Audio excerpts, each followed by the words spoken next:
Oh, ganz herzlichen Dank für eure schöne Begrüßung.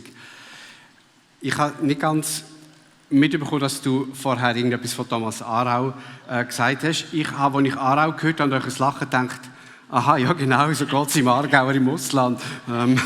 Früher hat man Österreicher Witz gemacht, heute macht man wahrscheinlich Aargauer Witz hier im Kanton Zürich. Ja, wir sind ja so ein spezieller Kanton, so ein bisschen weder Fisch noch Vogel und so. Und ich bin eben wirklich ein Aargauer. Ja.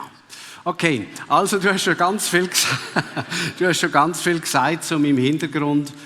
Ich hoffe, genau, ich muss nicht viel mehr dazu sagen. Da ist mein Büro, meine Tätigkeit, unterrichten, Leute begleiten in Führungsaufgaben.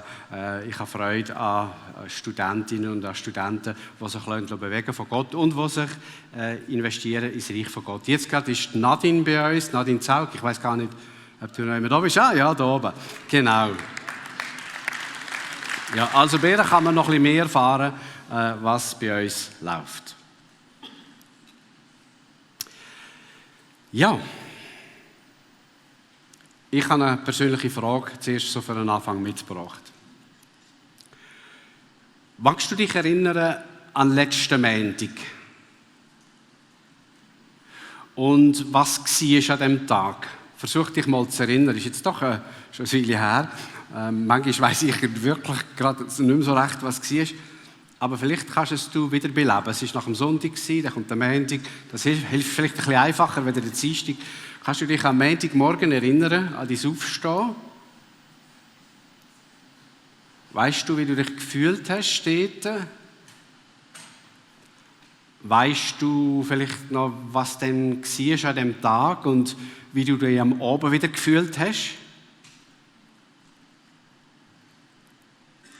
Ja, ich bin dann gerade zurückgekommen am Samstagabend spät von der Leitungskonferenz von Willow in Karlsruhe und bin ein bisschen erschlagen gewesen, natürlich, voller Eindrücke zum Verarbeiten. Und das heisst in der Regel, ich schlafe dann nicht so gut, weil einfach noch viele Eindrücke da sind, die ich irgendwie versuche zu verarbeiten. Und ich wusste, am Montag am Morgen um 8 Uhr muss ich wieder auf der Matte stehen. Ich habe Unterricht, Neues Testament. Also ich bin aufgestanden, das Kaffee gemacht am Montagmorgen, das war mein Montag. Und dann eine kurze Powerzeit mit Gott. Und dann habe ich gewusst, jetzt musst du in die Unterlagen schauen, du solltest nachher relativ stoffsicher vor deiner Klasse stehen. Und dann der Rest vom Montag war dann schon wieder für den Dienstag, dort hatte ich den ganzen Tag Unterricht gehabt. Und es ist ziemlich, ja, es ist ein intensiver Tag gewesen. Vielleicht war es bei dir ähnlich gewesen. Magst du dich am Mittwoch noch erinnern?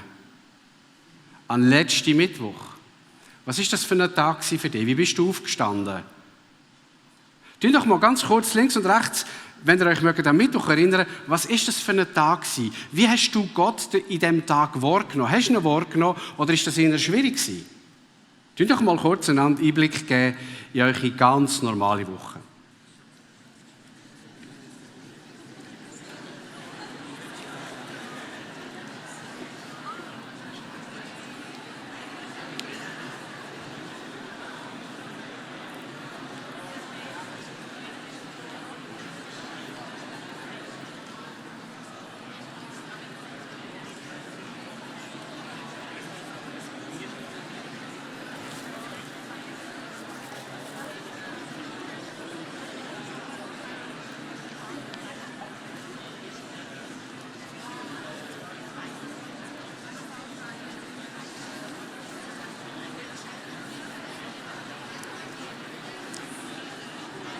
Noch 30 Sekunden.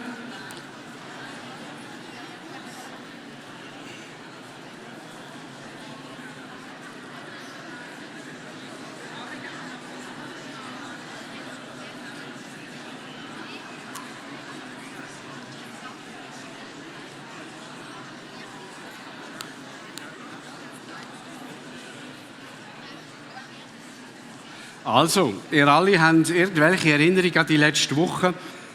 Und wenn ich jetzt nochmal dich ganz persönlich frage, und das ist jetzt nicht zum Austauschen, wie bist du am Montag oder am Mittwoch oder von mir aus an einem anderen Tag von der letzten Woche, wo ist dir Gott begegnet?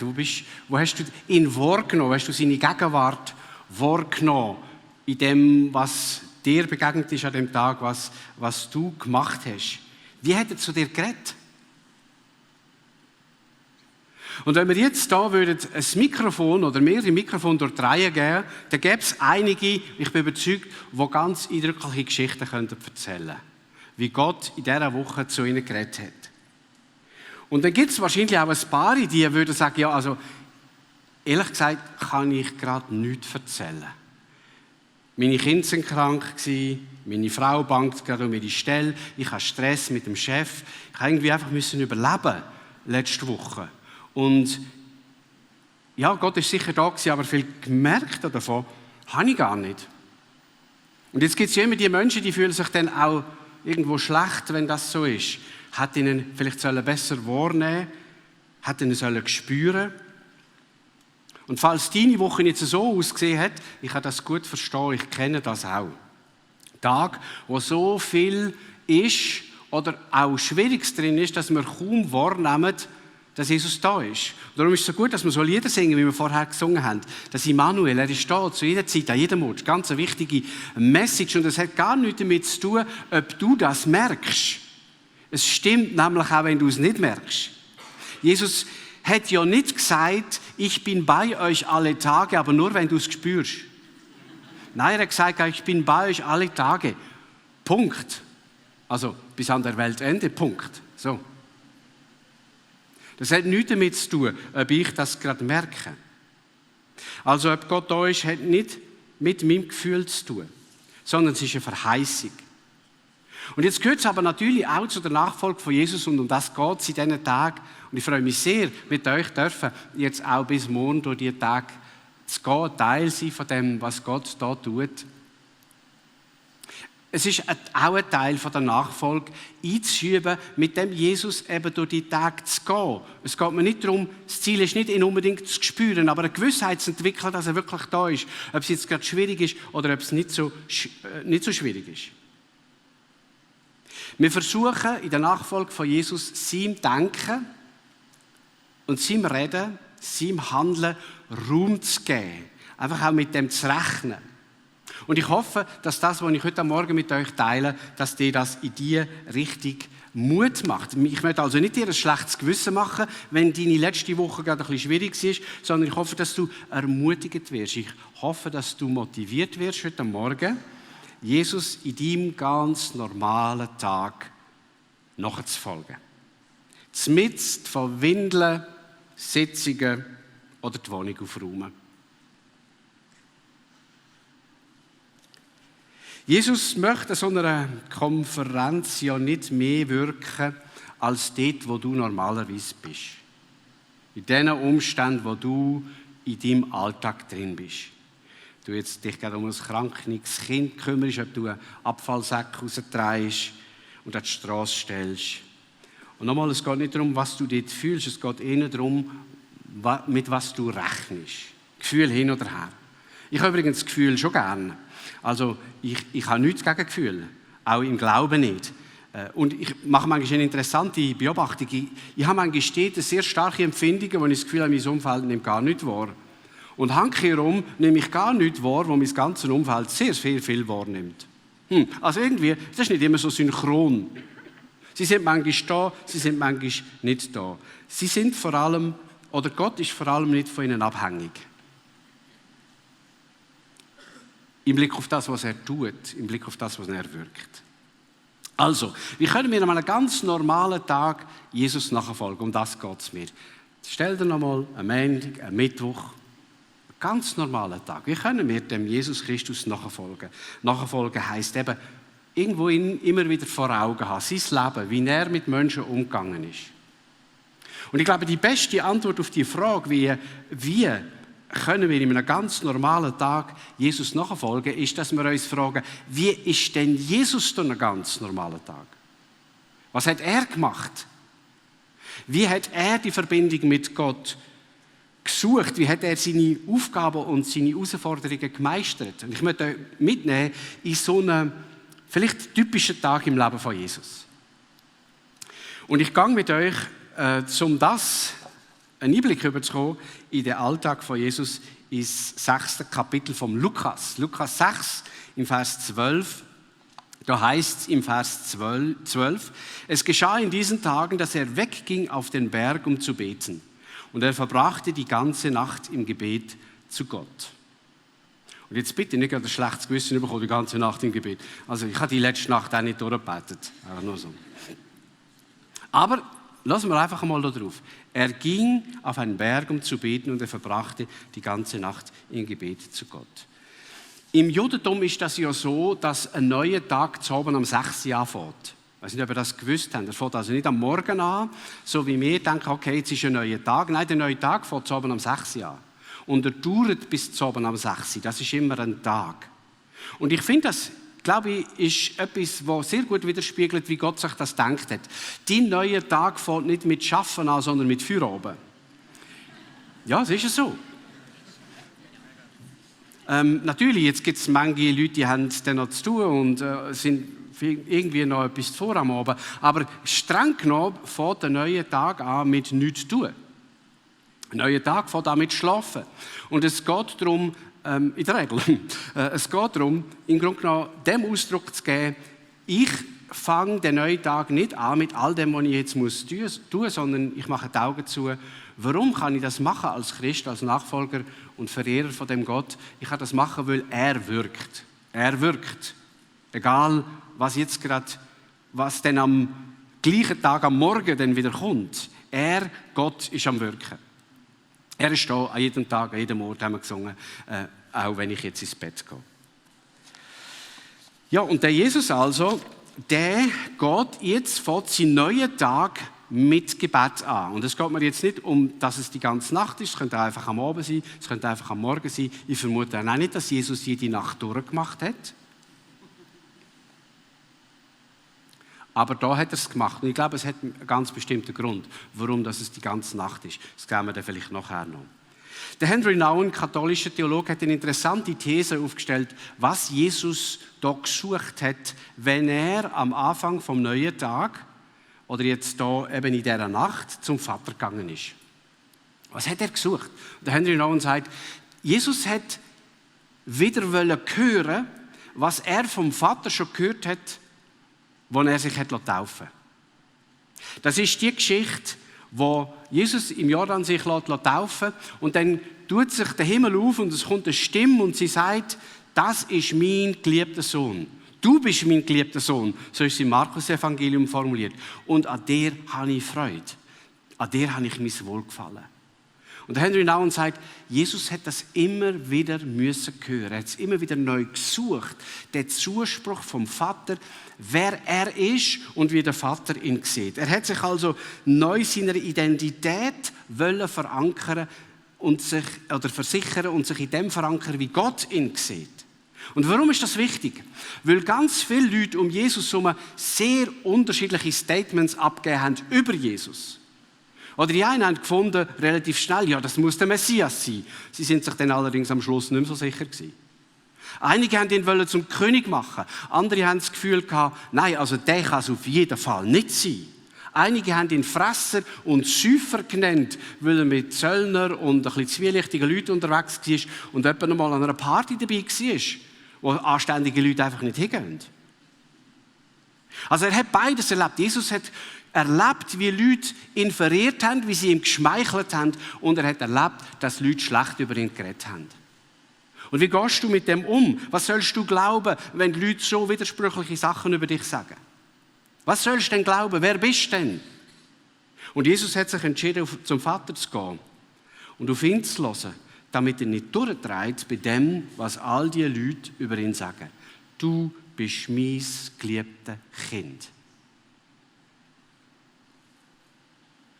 Es ist die Stimme, wo sich Jesus an ihr orientiert hat, wo er in sein Herz geschlossen hat. Ich bin im Vater sein geliebter Sohn.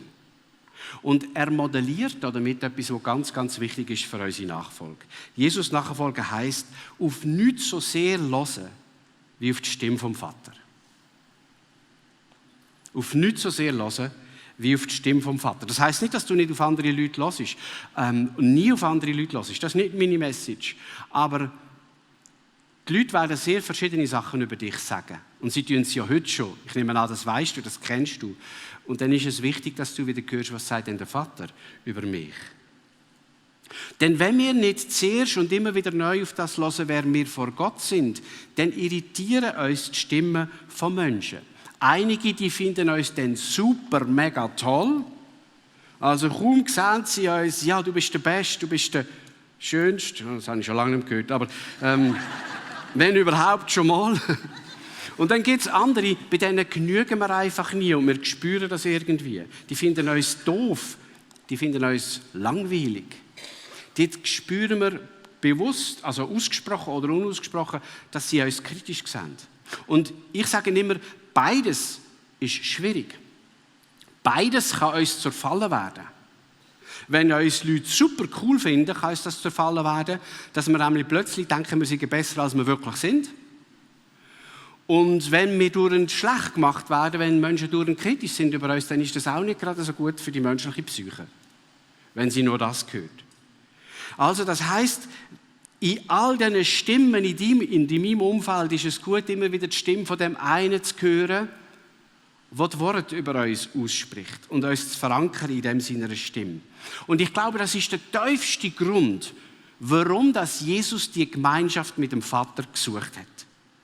Und ich glaube, wir brauchen aus dem genau gleichen Grund, wie er die Zeiten allein mit Gott. Und nochmal, es geht mir nicht um nächtelang, es geht mir nicht um Morgen, es geht mir nicht um Abend.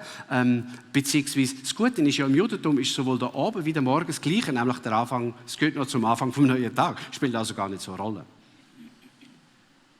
Und ich merke das für mich. Ich meine, ich bin jetzt, ich darf es fast nicht sagen, schon ein bisschen über 30 und ich glaube das nicht. Also ein bisschen mehr als nur ein bisschen über 30. Und ich erlebe ja das auch.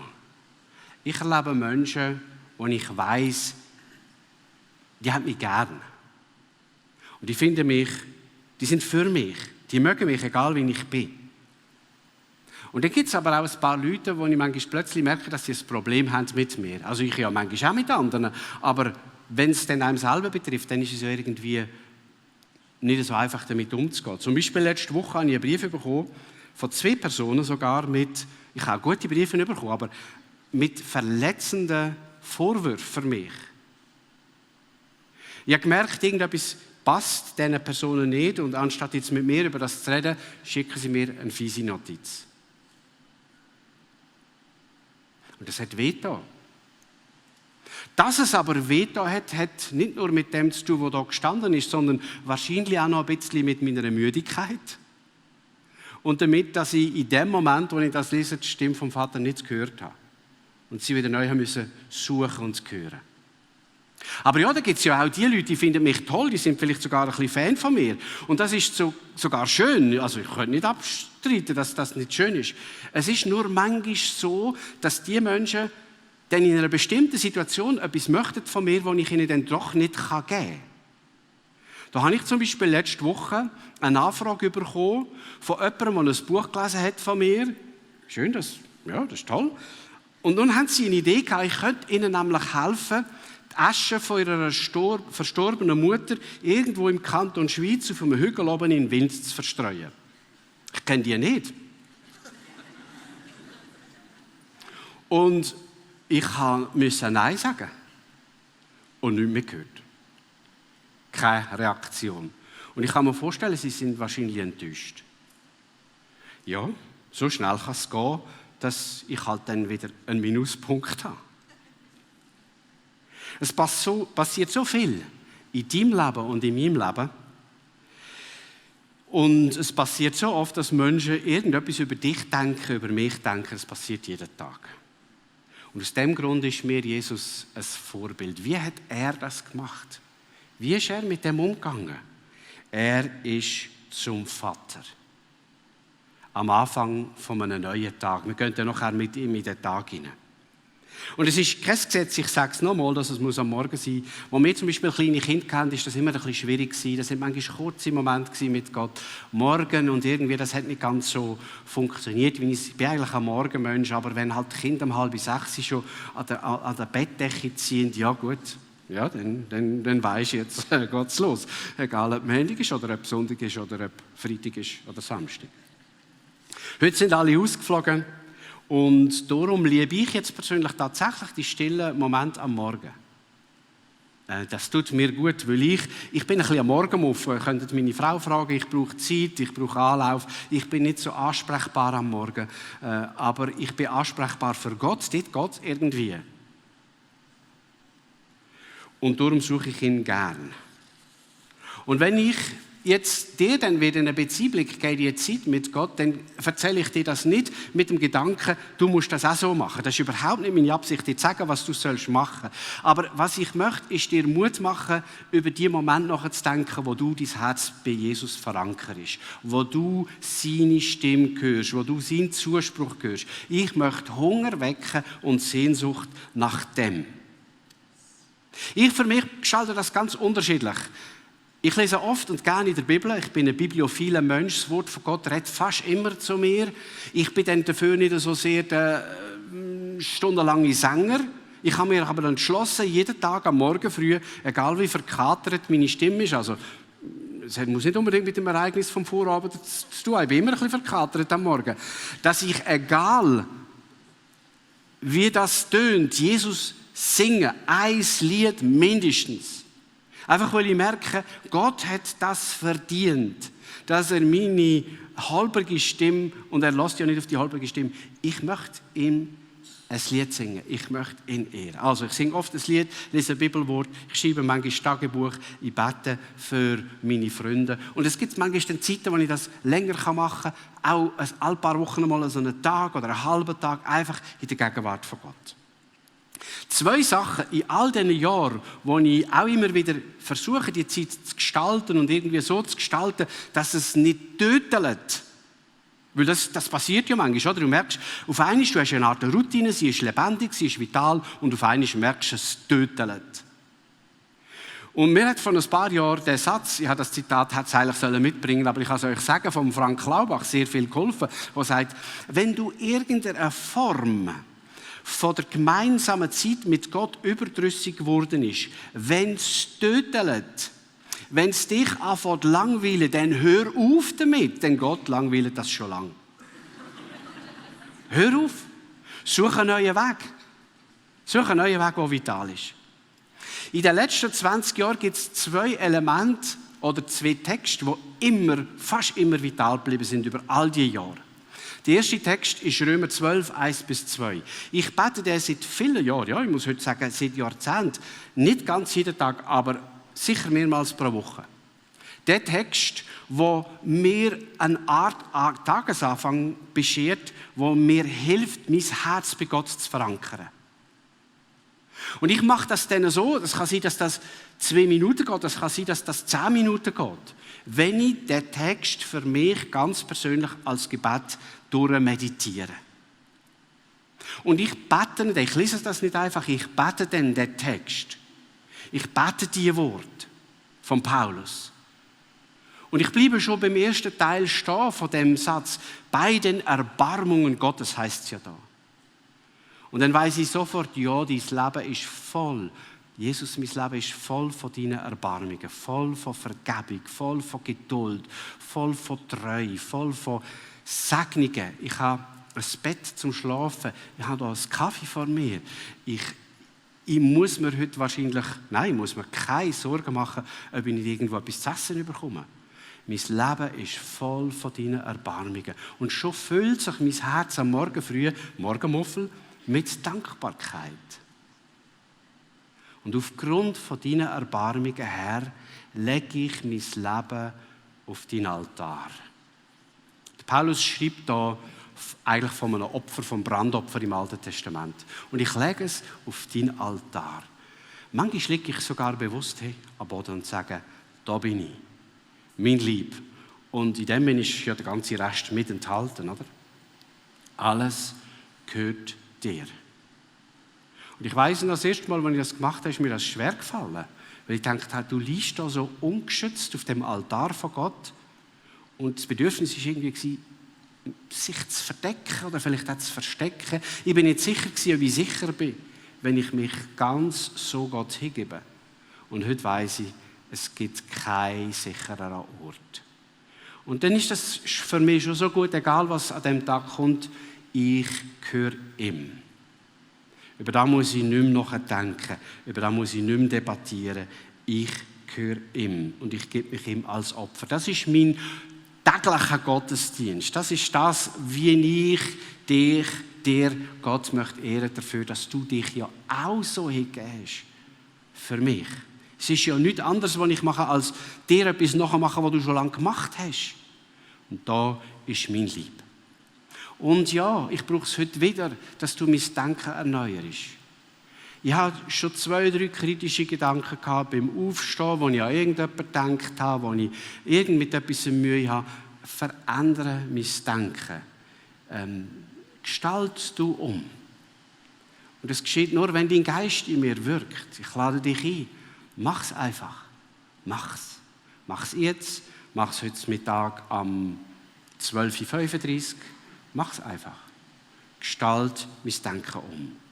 Und ja, ich glaube, dann werde ich schon sehen, was du heute möchtest, was dein Willen ist. Dann kann ich prüfen, wo gehst du jetzt heute rein, wo gehst du nicht rein, wo sagst du ja, wo sagst du nein, wo hockst du nachher. Danke, dass du mir möchtest deinen Willen zeigen. So, das ist ein Text, der mich durch die Jahre begleitet und ich kann es schwer beschreiben, aber es verankert mein Herz bei Jesus, beim Vater. So wie Jesus sein Herz bei seinem Vater verankert hat. Und meine Frau staunt den Namen, wenn ich dann aus meinem Zimmer rauskomme, wo ich dort stille habe mit Gott, sagt sie, wow, jetzt bist du aber wach. Jawohl, ich bin wach. Ich bin parat. Ist alles gut. Es beflügelt mich. Und dann gibt es einen zweiten Text, wo ich das auch mache, schon seit langer Zeit.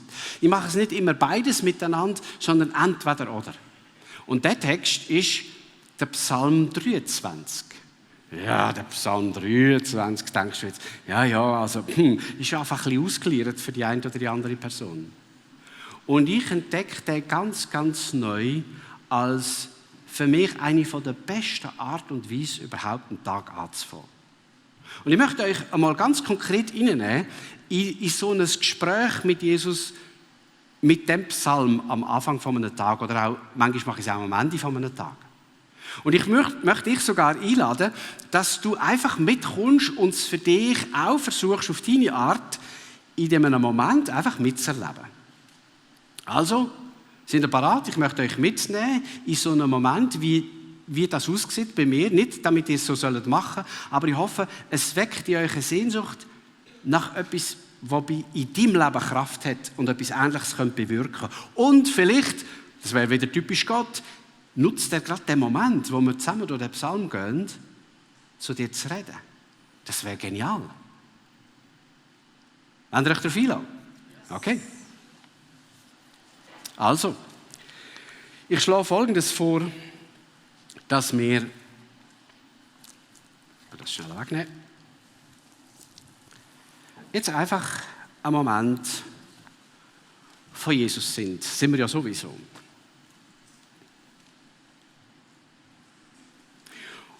Und ich lade dich einfach ein, mitzugehen mit meinen Worten und werde zwischendurch still sein und du kannst mit ganz eigenen Worten mit Jesus reden über das, was sein Wort da sagt. Es ist ja das Gebet.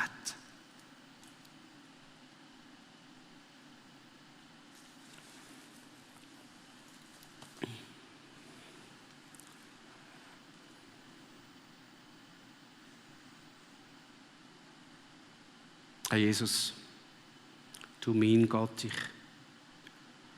komme zu dir, zu meinem guten Hirt. Ein guter Hirt. Ich bin so froh, dass du ein guter Hirt bist für mich heute. Und ich werde nicht zu kurz kommen heute. Mir wird nichts mangeln, heißt genau übersetzt, ich werde nicht zu kurz kommen. Ich will glauben und dir vertrauen, dass ich heute nicht zu kurz komme. Bei dir schon gar nicht.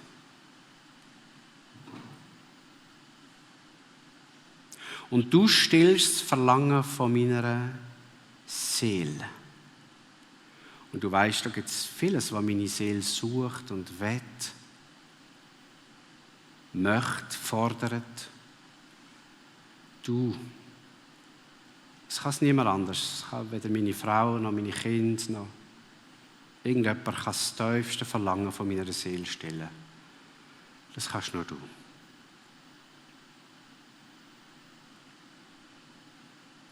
ich möchte es aber erleben, Herr, dass du es tust. Du weidest mich auf einer grünen Aue, auf einer grünen Wiese. Du führst mich zum frischen Wasser. Danke, dass du mich versorgst. Danke, dass ich versorgt sein, dass ich als Versorgter in den Tag hineingehen. Und du führst mich auf rechtem Weg, weil du es so willst.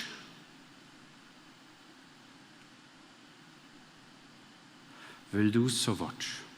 Und das brauche ich heute. Ich werde Menschen begegnen, ich werde mit Leuten Gespräche haben. Führ du das, so wie du das willst.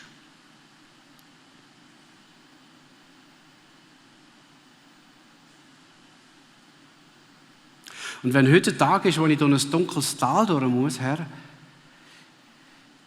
dann will ich nicht Angst haben, etwas zu verlieren oder dass etwas Schlimmes passiert, was an dir vorbeigeht, sondern ich will dann können sagen, du bist bei mir. Du bist bei mir. Auch dort, was schwierig ist.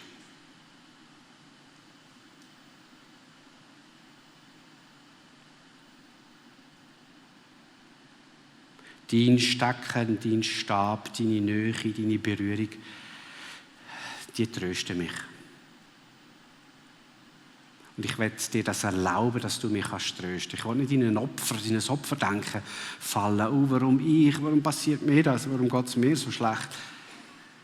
Ich möchte dir erlauben, mich zu trösten. Du weißt, dass ich das dann brauche. Und du deckst mir den Tisch im Angesicht meiner Feinde, dass mir nichts und niemand schaden kann, dass mich nichts und niemand von deiner Hilfe und deiner Nähe abschneiden kann. Dass du mir den Tisch deckst, ist unglaublich. Dass du mein Haupt mit Öl salbst. Dass du mich mit dem ehrst. Dich zu mir stellst, mich salbst, mit dem Heiligen Geist erfüllst. Danke viel dafür, Herr Jesus. Dass du mir einschenkst, meinen Becher füllst. Ja, und langsam glaube ich es wirklich wieder neu von Herzen, dass das heute gilt, dass lauter Güte und Barmherzigkeit werden mit mir kommen heute. In jedem Moment. Und ich werde bleiben bei dir, bis am Abend, bis in die Nacht, bis in den neuen Tag. Ich will bei dir bleiben, im Haus des Herrn. Ich gehöre dir. Amen. So, der neue Tag kann kommen, ich bin parat. Also merkt ihr, das ist, ich meine, was gibt es Besseres, als so viel Zuspruch überzukommen von Gott? Und ich hoffe, du hast für dich auch etwas gehört, was jetzt einfach für dich ist, was dich meint und was Zuspruch ist für dich. Darf ich da das Ding wieder haben? Das Tischchen. Danke vielmals, Daniel.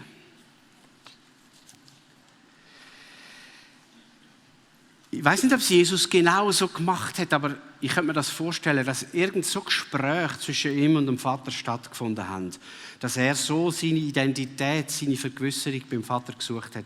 Und ich brauche die auch. Er braucht sie, ich brauche sie erst recht. Das zu wissen, ich gehöre ihm, er erneuert mich, er bereitet vor, er ist da. Es kommt gut, es kommt gut. Überleg du dir für dich, was denn deine Art ist, wie du dein Innerste bei Gott kannst verankern. Das ist eigentlich das, was ich möchte, dass du weisst und herausfindest wieder neu, was dir hilft, dein Herz bei Gott zu verankern, sodass du anders aus einem Anfang von einer Begegnung mit ihm rausgehst, dass du am Ende anders rauskommst, als du reingegangen bist. Dass du weißt, dass es eine neue Vergewisserung gibt für dich. Frag dich, was dein Weg ist. Aber ich glaube, das ist etwas vom Zentralsten von der Nachfolge, dass wir lernen, zum Vater zu gehen. Und unser Herz festzumachen und wieder zu füllen von dem, was er möchte sagen. Und dann geht es ja weiter in dieser Geschichte. Jesus kommt aus dieser Nacht raus und jetzt verstehen wir vielleicht auch, warum dass er so intensiv gebetet hat, denn er hat jetzt eine sehr schwierige Aufgabe zu lösen. Es geht darum, die Menschen zu bestimmen und zu suchen, die ihn als seine Jünger werden begleiten. Also er kommt und er ruft die beim Namen, den er jetzt will, als seine Jünger bei sich an.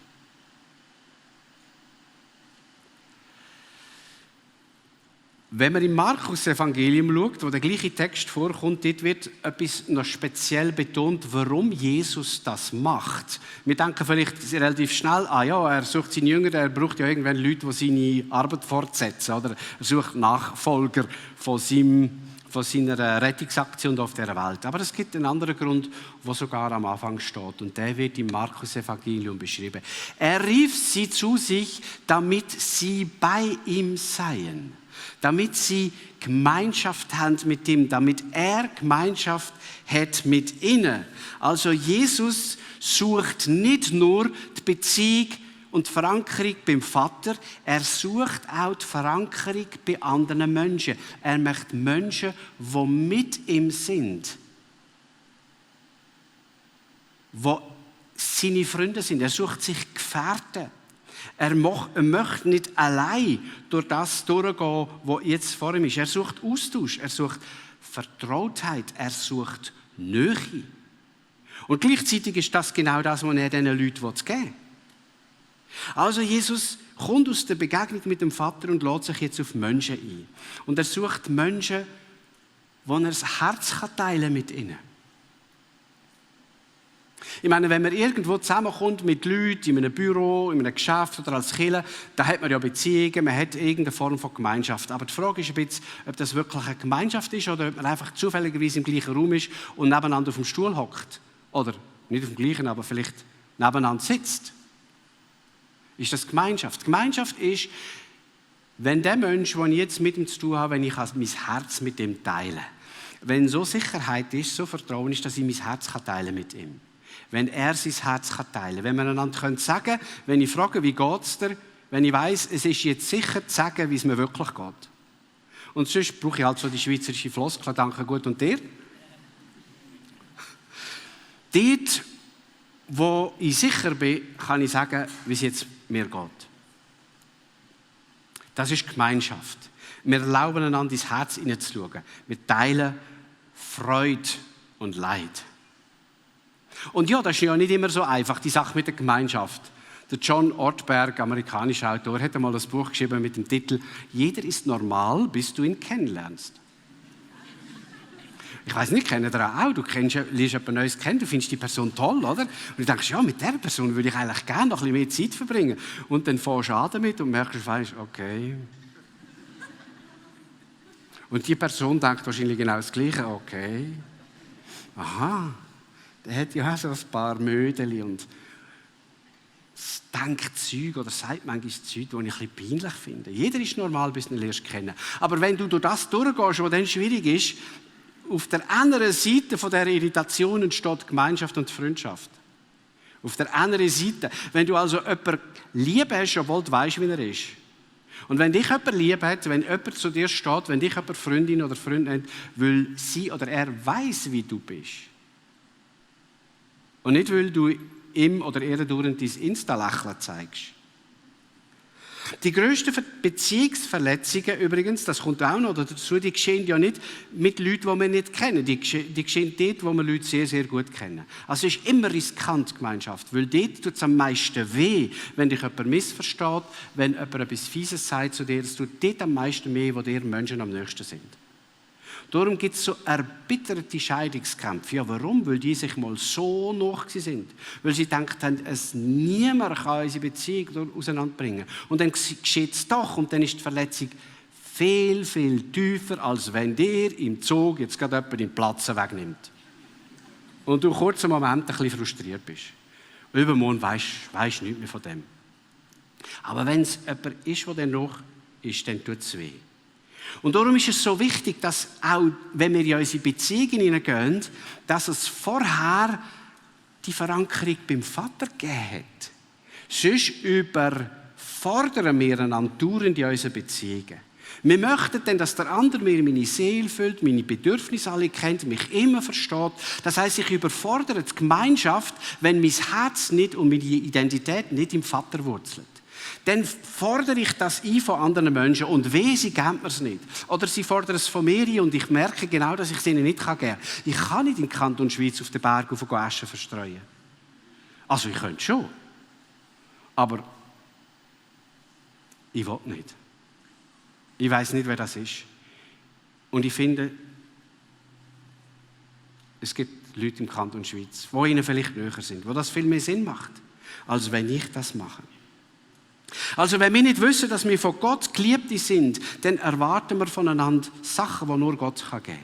Und darum ist die Reihenfolge, glaube ich, wichtig. Das Herz ist verankert in Gott, so macht es Jesus, und dann gibt er sich in die Gemeinschaft hinein. Und dann ist die Gemeinschaft eine Ressource. Jetzt ist sie eine Ressource. Für ihn.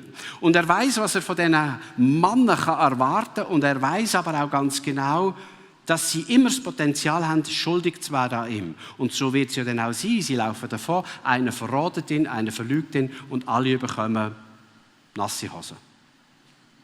Vor dem Kreuz. Wenn dann das Herz nicht verankert ist bei Gott, dann bricht deine Welt endgültig zusammen. Jesus hat es vorausgesehen und darum sagt er in Johannes 14, ihr werdet mich alle verloren. Ihr werdet mich alle verloren. Er begreift langsam die Schwachheit von diesen Männern. Und dann sagt er einen interessanten Nachsatz, aber der Vater ist bei mir. Ich glaube gar nicht, wie oft dass ich das Wort für mich schon mal meditiert habe. Wenn ich irgendeine Enttäuschung erlebt habe. Jawohl, Menschen stellen sich gegen mich. Und sie dürfen das. Sie sind Menschen. Wie oft habe ich das schon gemacht? Es ist okay. Aber der Vater bleibt bei mir. Das darfst du mir nicht nehmen, weil dann geht es nicht. Und so kommt Jesus aus dieser Gemeinschaft raus. Und dann geht ja die Geschichte noch weiter, der Tag geht weiter. Dann geht Jesus unter die Menschen, dann geht er und dient zusammen mit seinen Gefährten und seinen Freunden, diesen Menschen, die ihn jetzt hier brauchen. Halt diesen ganz normalen Leuten, die da sind. Achtet auf den Vers 19. Das ist eine interessante Formulierung. Sieht man auch, wo der Vers 19 ist? Ja, der Schluss einfach. Und es ging Kraft von ihm aus. Da sind Menschen gekommen, die haben Jesus berührt und sie sind geheilt worden. Und ich weiß nicht, ob ihr merkt, es ist wichtig, dass das passiv formuliert ist. Es heisst nicht, und er schickte Kraft und er heilte und berührte. Und natürlich ist er auf Leute zugegangen, da bin ich überzeugt. Wahrscheinlich hat er Berührungen gesucht. Aber dass das passiv steht, ist eigentlich ganz, ganz wichtig. Es ging Kraft von ihm aus. Und das wirkt so natürlich. Es sieht nicht so aus, als wäre er jetzt da sehr verkrampft und würde sagen, oh, das ist jetzt ein besonders schwieriger Fall, was mache ich jetzt da? Sondern es ist so natürlich, das Übernatürliche geschieht ganz natürlich. Es ging Kraft von ihm aus. Ja, was für eine Kraft denn? Es ist die Kraft, die er empfangen hat beim Vater. Die Nacht am Morgen, wo er sein Herz festgemacht hat bei Jesus beim Vater. Es ist die Kraft, die er empfängt aus der Gemeinschaft. Nicht allein sein, mit anderen zusammen. Never walk alone. Und die Kraft, die fließt jetzt einfach. Die ist da und die ist verfügbar. Und das sind die beiden Quellen, die Jesus versorgt hat. Und jetzt fließt es einfach. Der Henry Nouwen sagt an dieser Stelle, einen Dienst tun egal wo, in deiner Familie oder irgendwo im Reich von Gott oder in deinem Job, ein Dienst tun ist eigentlich weniger etwas, was du musst tun. Es ist eher etwas, wo du darin vertraust. Versteht ihr, was ich sagen will? Dienst heisst, du vertraust. Du vertraust, dass Gott jetzt durch dich wirkt. Egal, ob du das merkst oder ob du das nicht merkst. Ich habe ja keine Ahnung, was in euch vorgeht. Also mir bleibt gar nichts anderes als zu vertrauen, dass Gott trotz mir in euch wirkt. Und genau das Gleiche gilt für dich. Dienst heisst Vertrauen, dass Kraft von mir ausgeht, egal ob ich das jetzt gerade merke oder ob ich das gerade nicht merke. Egal ob ich optimal ausgeschlafen bin oder ob ich nicht optimal... Jesus ist nicht optimal ausgeschlafen. Es ging Kraft von ihm aus. Ist das nicht genial? Und wenn es diese beiden Kraftquellen in deinem Leben gibt, die Gemeinschaft mit dem Vater, die Gemeinschaft mit Menschen, dann ist die Kraft da, die du brauchst, um das zu tun, was du dafür beauftragt bist. Also das ist die entscheidende Frage. Gibt es die Verankerung? Wo findest du sie? Welches ist deine Art? Oder bist du ein Lonely Cowboy, ein Lonely Cowgirl, der sagt, ach, ich kann das selber, brauche niemand. Oder bist du einfach oft am Handy? Das hat ja noch sehr profane Gründe. Aber das ist der Kraftkreislauf von Jesus. Und um diesen Kraftkreislauf, ich glaube, das ist Nachfolge, den zu trainieren. Er mit dem Vater, er mit Menschen und dann einfach gehen und vertrauen. Es passiert. Und die Frage ist nicht am Abend, ob ich das gemerkt habe. Die Frage ist, ob du vertraut hast, dass du es siehst. Und du wirst einmal viele Geschichten im Himmel hören, die du nie erfährst. Ich bin überzeugt davon. Du wirst im Himmel die Geschichte erfahren, wo Kraft von dir ausgegangen ist und du hast es nicht einmal gemerkt. Und es spielt ja keine Rolle. Ich muss es ja gar nicht merken. Ich muss es nicht merken. Hauptsache, es passiert. Also wenn Jesus sagt, geh hin, heilt die Kranken, tretet auf Schlangen, dann ist das nicht etwas, was wir krampfhaft tun sollen, sondern es ist eher etwas, was es gilt einfach zu erwarten, dass es geschieht. Dass es ganz natürlich, übernatürlich geschieht. Ohne Stress, ohne Geschrei, ohne Verkrampfung, ohne Stress. Vertrauen, dass es geschieht. Das heisst nicht, dass du nie schlapp bist. Das heisst nicht, dass du nie müde bist, auspowert. Aber wenn das ist, dann weisst du, wo du wieder andocken sollst. Es ist ein Kreislauf. Dann fährst du einfach wieder anfahren. Jesus will nicht, dass dir und mir der Saft ausgeht. Er möchte, dass von uns Kraft ausgeht.